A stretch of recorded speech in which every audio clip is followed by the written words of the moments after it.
Welcome to Civics and Coffee. My name is Alicia, and I am a self-professed history nerd. Each week, I'm going to chat about a topic on U.S. history and give you both the highlights and occasionally break down some of the complexities in history and share stories you may not remember learning in high school, all in the time it takes to enjoy a cup of coffee.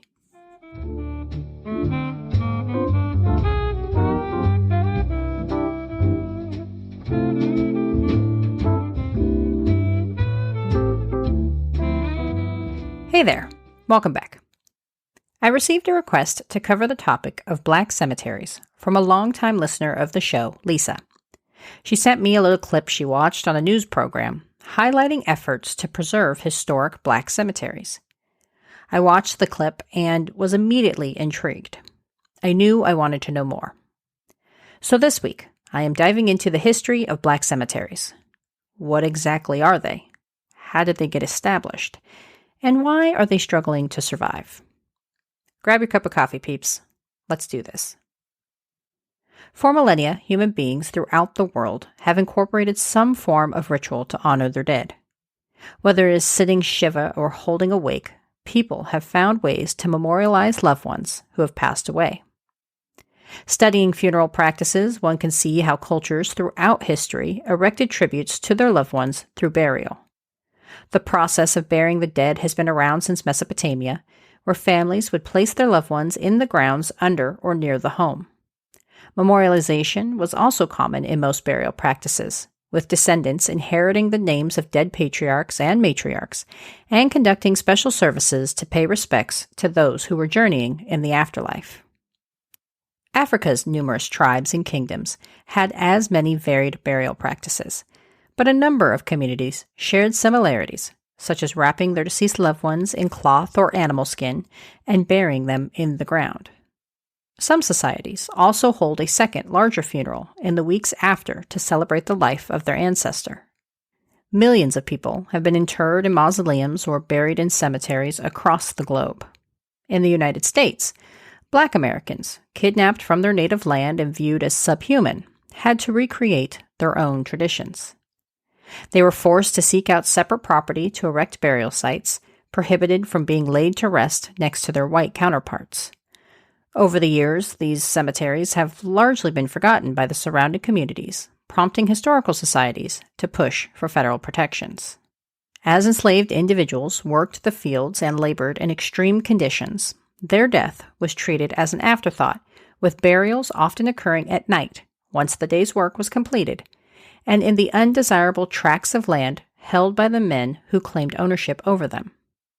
While white laborers were given a semblance of respect, buried in specific, sectioned-off portions of the property, Black enslaved individuals were placed haphazardly throughout the property, often without a headstone or other marker to signify their place of rest.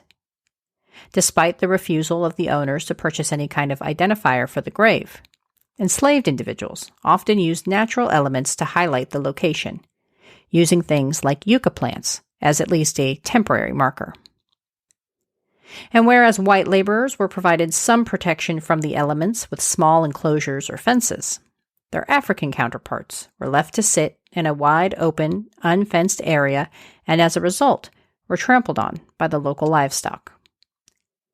In the aftermath of the Civil War during Reconstruction, formerly enslaved individuals were able to participate in society en masse for the first time. In theory, they could vote, run for office, and own property. Of course, in practice, purchasing property was out of reach for most Black Americans who had no institutional wealth, and they turned to mutual aid societies to help fill the various gaps left due to the lackluster response of the federal government. These Black mutual aid societies began raising money and purchasing tracts of land to act as lodge houses and burial grounds for their members.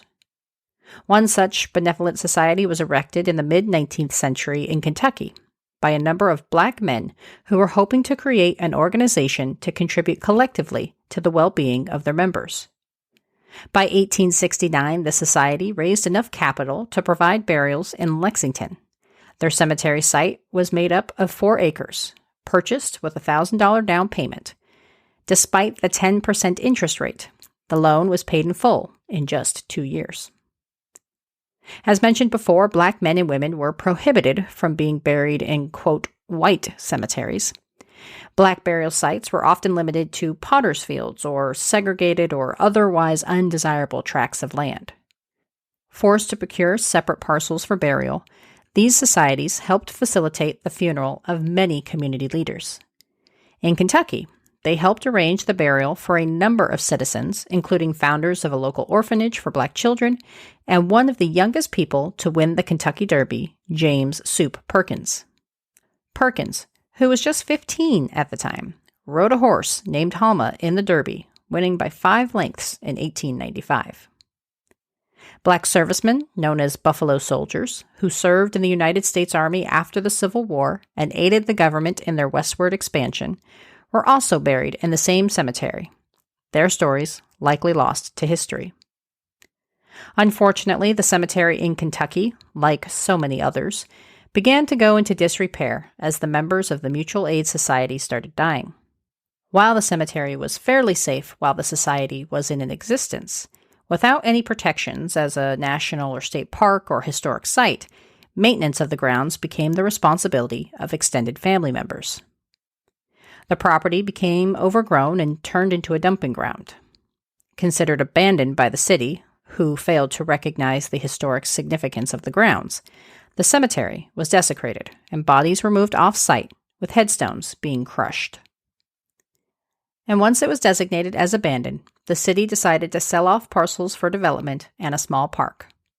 To move the bodies, the city needed to know just how many individuals were buried.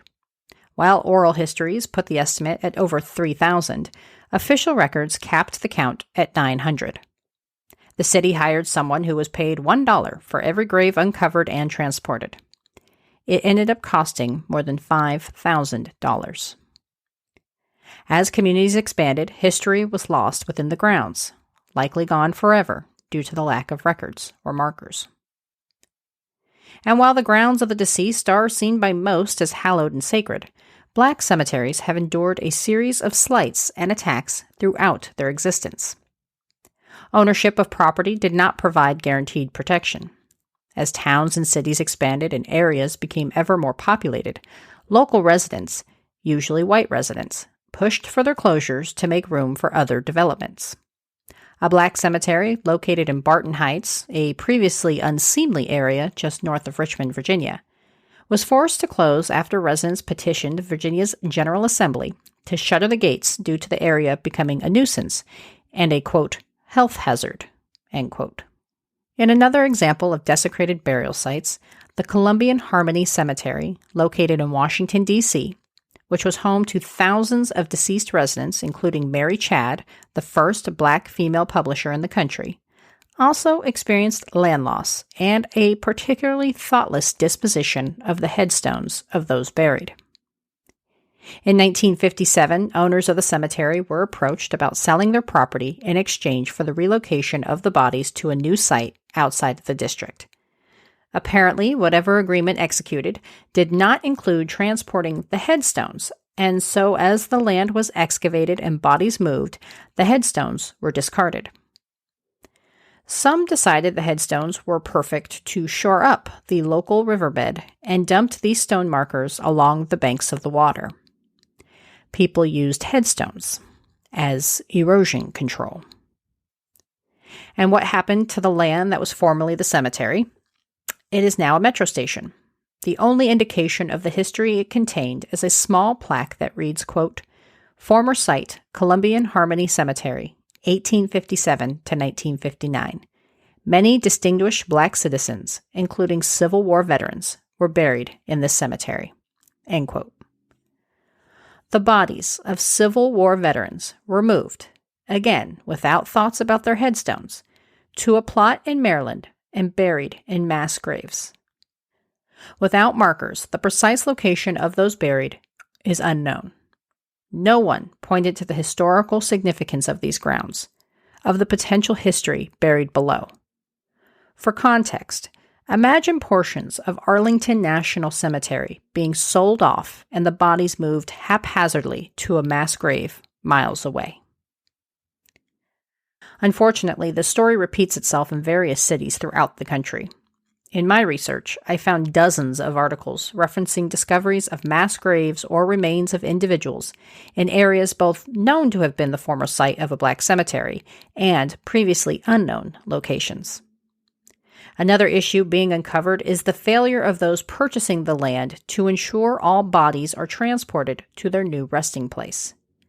Several locations throughout the country who were known to formerly house a black cemetery are now discovering archaeological evidence that bodies remain buried. In some cases, these sites are now parking lots or apartment buildings. So what about sites that maintained their ownership and did not lose plots due to urban development?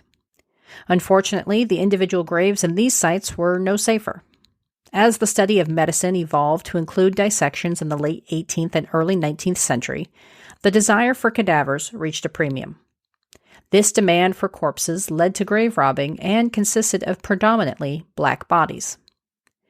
Grave robbing was so prevalent that families had to employ creative measures to blunt potential robbers' efforts, such as buying iron cages or standing guard until the body had a chance to decay enough to where it no longer held interest to medical schools. It was common, even expected, to use the bodies of deceased black individuals to conduct anatomical dissections and research. Starting with slave owners who saw the humans they held in bondage as their property, dozens of deceased slaves were donated or sold to medical schools around the country. In an 1831 advertisement for the South Carolina Medical College, the choice of black people was touted as the best way to both educate upcoming students and avoid upsetting the neighbors. Quote, "Some advantages of a peculiar character are connected with this institution, which it may be proper to point out. No place in the United States offers as great opportunities for the acquisition of anatomical knowledge. Subjects being obtained from the colored population in sufficient numbers for every purpose, and proper dissection carried out without offending any individuals in the community." End quote. While there were laws on the books prohibiting grave robbing, they were often poorly enforced or downright ignored unless a white citizen complained or was the victim. In 1882, a Philadelphia journalist caught grave robbers in the act of excavating graves in the Lebanon Cemetery, a black burial ground. When discovered, the body snatchers claimed they were just hauling bodies for a medical doctor in town. When the doctor was arrested, he admitted to paying for cadavers, but he never asked where the bodies came from. Vandalism also remains a common issue. In 2003, a cemetery in Kentucky was desecrated, and 30 headstones were destroyed. The ongoing disregard and failure to protect these historic sites is seen by some as the continued erasure and dehumanization of Black Americans. As a result, historians and historical societies have called for federal recognition and protection. The proposed African American Burial Grounds Network Act would create a network of Black cemeteries and a formal database to track Black burial sites. The act would also provide grant funding in an effort to protect, preserve, and maintain these historic grounds. Proposed in 2018 by Virginia Representative A. Donald McEachin and North Carolina Representative Alma Adams, the law would help focus on at-risk cemeteries.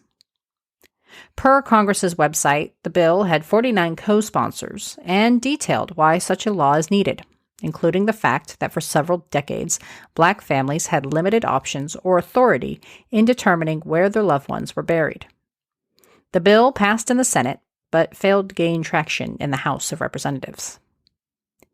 In the absence of movement on federal legislation, the University of South Florida developed the Black Cemetery Network.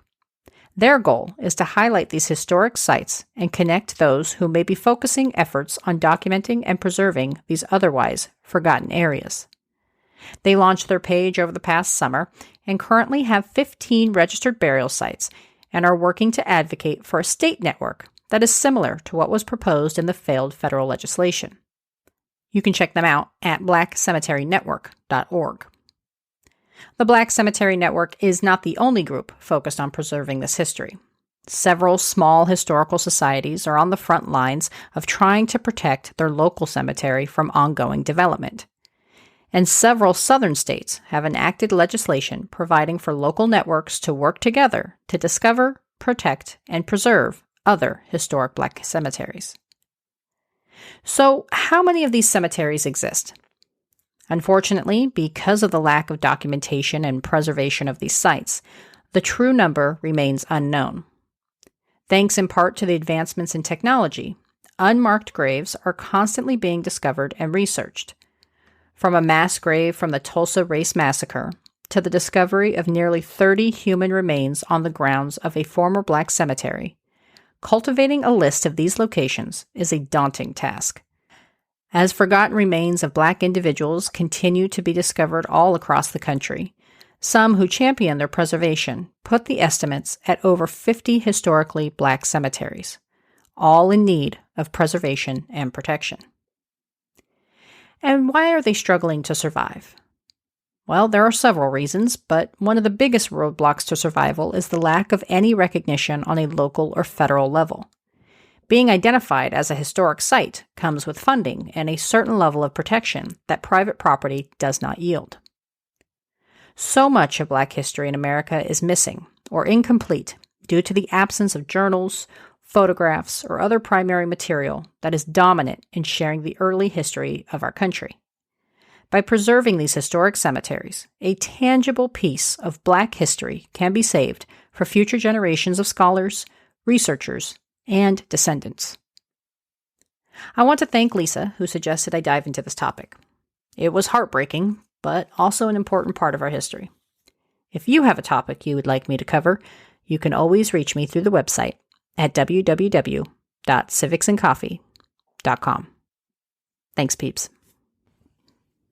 Thanks for tuning in, and I hope you enjoyed this episode of Civics and Coffee. If you want to hear more small snippets from American history, be sure to subscribe wherever you get your podcasts.